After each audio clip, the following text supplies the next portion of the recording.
Let's start off our day with something wonderful or hear a story about someone being marvelous. Let's make today wonderless. This is the show that gives you a daily dose of happy, uplifting, feel good stories from around the world.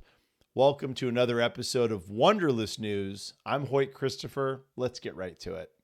So, our first segment is how a stray dog saved this woman from a terrible car accident. Okay, so this is an interesting story.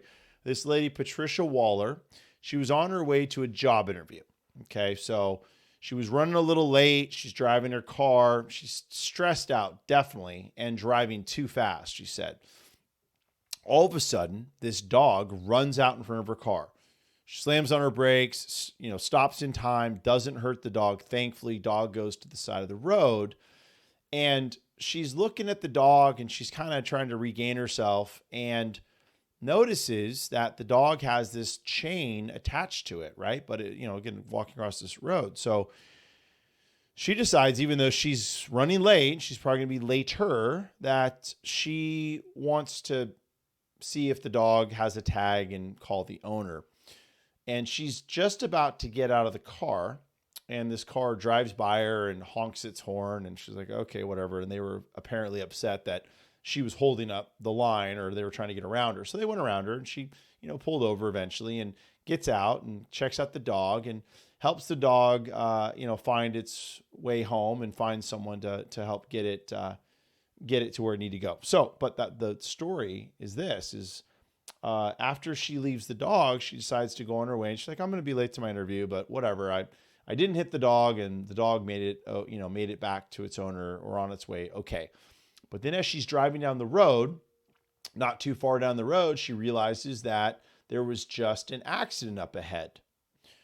And the accident happened with that car that drove by her and was honking and was upset. They were probably flipping her off too, right? I mean, everyone's doing that. They're probably like, oh, F you, blah, blah, blah.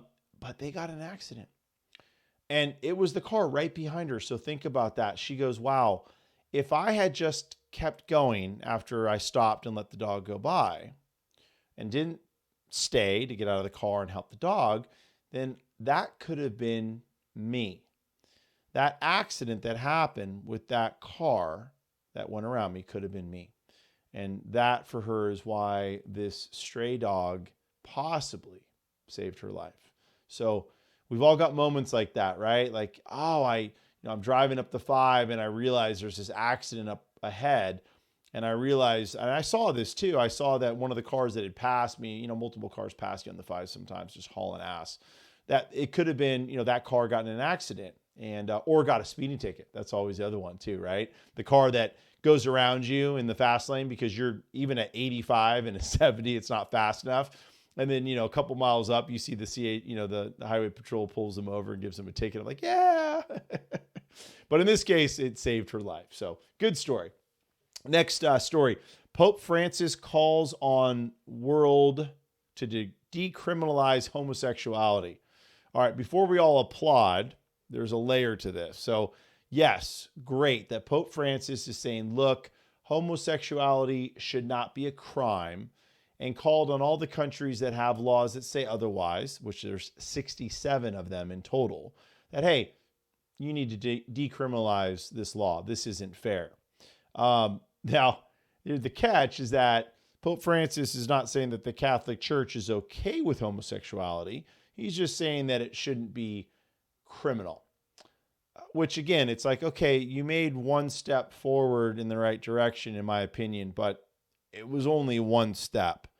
You still, if you're a Catholic and you're gay, you're not supposed to be accepted. I mean, that's what they say. That's crazy, right? I mean, I think religion should be between you and whatever God, whoever you worship or don't.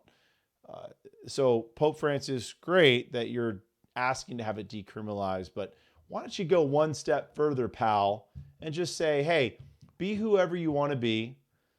Identify with whoever or whatever fits you. And as long as you don't disrupt your community and you don't harm people physically or verbally, really, if you can, then who cares? I don't think it matters.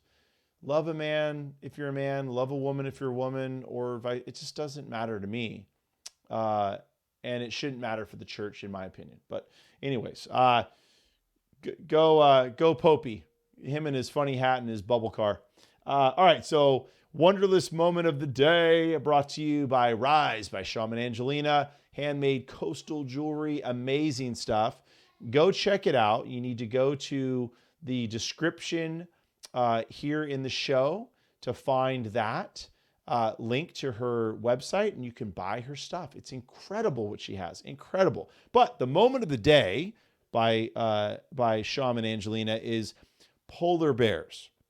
We chose a video of polar bears, which, I mean, they're kind of incredible. And so why not? So here, check this out. This is polar bears hanging out with a little music that I selected.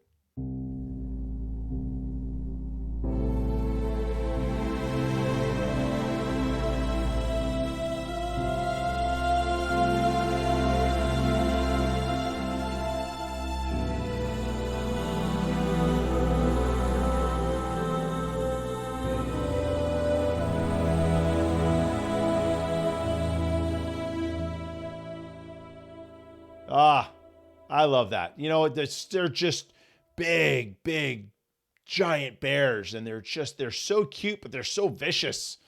We like that. But anyways, so our next segment is Domino's Pizza splurges on largest electric delivery fleet. I love this. So Domino's Pizza, I think it's the largest pizza chain in the world. It's a favorite here in the family. My kids like Domino's. I like it because it tastes good. They got a good pan pizza. They got good specials, so the prices aren't too much.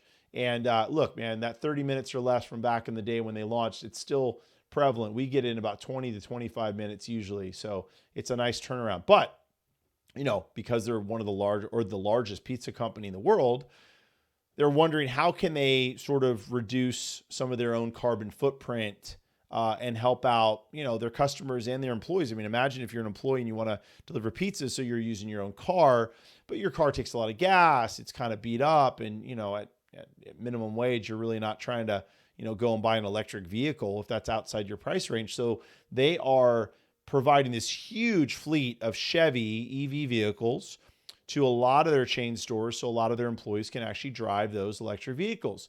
So, you know, smaller footprint, less fossil fuels, more green energy. And, you know, look, they're driving right past that gas station where they're selling gas in California for $4.98 a gallon. So great job to Domino's. The one thing it is going to be, though, it looks like it could be a pushback on the gig economy. Because you think about this, right? So they're going to provide an electric vehicle. Now at Domino's, you're an employee, you're not a contractor probably. So, you know, electric vehicles and fleets of vehicles for companies like Domino's, yeah, I mean, there's a little bit of pushback, but I think that gig economy is still going to live. And now with that Domino's pizza story, we're going to jump into Wonderlous thought. And my thought is going to springboard off of the gig economy and EVs, electric vehicles. There's a lot of information out there that supports the use of green technology, electric vehicles, smaller footprint, not as many emissions going into the air. And then there's others that say that the batteries that are required for these electric vehicles are to mine for the materials needed is this, I've read that it's this horrible situation where there's basically in these other countries slaves chipping away in dangerous conditions to get these materials so we can have these batteries. I always wonder why we're there, right? Why we have these, we're looking to help provide different energy through a different source that should be seen. I mean, if you think about capturing electricity from the solar energy from the sun, it makes sense. You're not digging for oil, you're not burning coal. And so why are we not using, why is there another problem with this, right? So we have now these batteries that are needed to store the electricity for your cars, for your house, and everything else. But to get the batteries, we have to do something that, from what I'm reading, is inhumane and horrible. Where's the balance? Why can't we find the balance? Electric vehicles seem to be a really good option, alternative, or choice for a lot of us. Short distances, communities, towns, urban areas, makes a lot of sense to have an electric vehicle. So, here we are trying to push that through, and there's something negative with that, which is, harvesting the materials for these batteries. And then on top of it, gig economy. So now how does the gig economy work? How are people going to constantly thrive in that area of industry so they can have, basically make their own schedules and be their own bosses? So now you have companies, releasing these EV cars and using them or providing them for their workers. You take away from that gig economy once they go from a contractor free to pick up jobs whenever they want. Now all of a sudden they, look, that's not available. If that happens, what's going to happen, right? So what other gig, like what if Uber says no more cars from all of you, you've got a lease from us. Here's a low lease plan. We're buying the electric vehicles. Now you're using our cars. I don't know. That might work for some people, but it might not work for everybody, right? It's still an expense. Hey, that's $400 an extra a month I got to pay you to borrow your vehicle. That's $400 I could be keeping for myself. So that's my thought. I think we need to keep moving forward, but we got to find better ways to have sustainable green energy or other alternative energies to be better for the environment and better for all of us. Look, if you have a story of your own or someone else's that's fun and positive and uplifting and feel good, send it to me. My email address is right there on the screen. I'll read it here on the show. In the meantime, hey, thanks for listening and watching. I'm Hoyt Christopher. This is Wonderless News, and it is wonderful. I'll see you tomorrow.